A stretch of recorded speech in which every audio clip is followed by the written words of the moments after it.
सिस्टममध्ये जे ऑइल वापरतात हायड्रोलिक 68 त्याची डेन्सिटी कमी झाल्यामुळे ते रिवेट एका स्ट्रोकमध्ये तुटत नाही. तर आपण हा नोझल खोललेला आहे.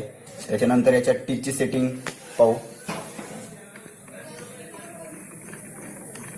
याच्यामध्ये 2 टीथ असतात या नोझलमध्ये.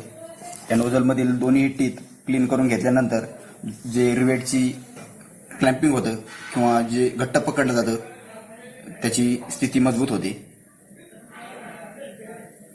यानंतर आपण या गनचे हायड्रोलिक सिस्टम ओपन करून त्यातील पिस्टन आणि सिलेंडर यांमधील सर्व माहिती पाहणार आहोत.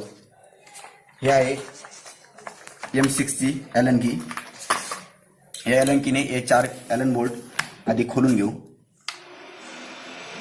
ॲलन बोल्ट खोलताना नेहमी क्रॉसचे ॲलन बोल्ट खोलले पाहिजेत, म्हणजे बॉडी क्रॅक जात नाही.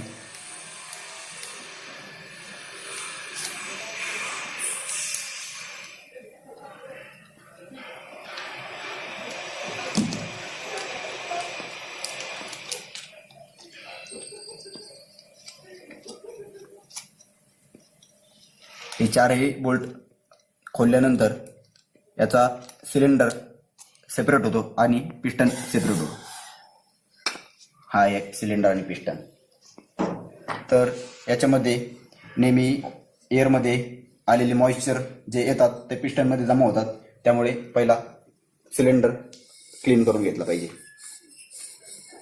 एका कॉटनने पिस्टन सिलेंडर क्लीन करून घेऊन तो साईडला ठेवू. नंतर या गनमधील महत्त्वाचा पार्ट म्हणजे सिलेंडर आणि पिस्टन. तर आपण पहिल्यांदा पिस्टन काढून घेऊ. या आहे पिस्टनची ट्यूब, सपोर्टर ट्यूब. त्यानंतर पिस्टन काढून घेऊ.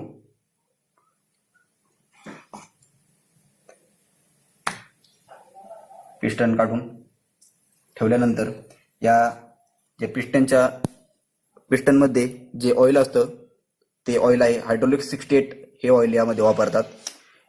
या ऑइलची लेवल जर कमी झाली तर नेहमी असा प्रॉब्लेम येत असतो. त्याच्यामुळे आपण ऑइल लेवल चेक करून जे डेन्सिटी कमी झालेले ऑइल आहे ते आपण चेंज करू. हे जे पहिले डेन्सिटी कमी झालेलं ऑइल होतं, म्हणजेच अनयूज ऑइल होतं, ते स्क्रॅप बिनमध्ये काढून घ्यायचं.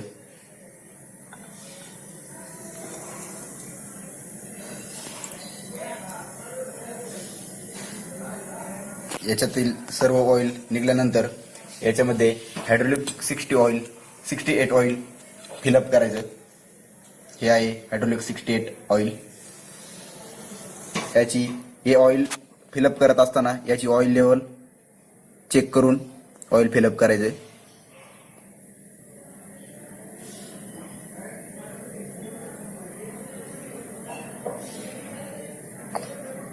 आता ही ऑइल लेवल आलेली आहे. याच्यानंतर याचा जो पिस्टन आहे तो स्वच्छ आणि क्लीन करून घ्यायचा आहे. हा आहे पिस्टन. याच्या ओरिंगची अवस्था चेक करायची आणि नंतर हा पिस्टन क्लीन केल्यानंतर तो सिलेंडरमध्ये टाकायचा आहे. सिलेंडरमध्ये टाकल्यानंतर तो 2-3 वेळेस प्रेस करून घ्यायचा आहे, म्हणजेच पुढचं नोझल ॲक्टिव्ह होईल.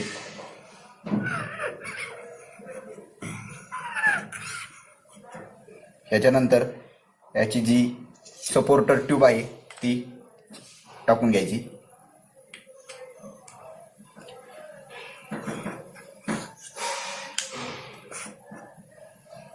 इथपर्यंतची असेंब्ली पूर्ण झाल्यानंतर गन स्वच्छ पुसून घ्यायची आणि नंतर सिलेंडर टाकायचं आहे.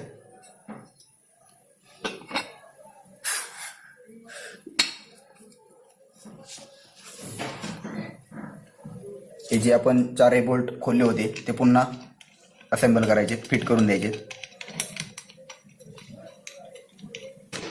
त्यानंतर गनच्या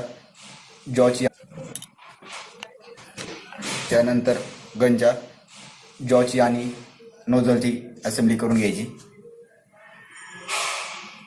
हे आहे जॉ स्वच्छ क्लीन करून नंतरच असेंबल करायचे.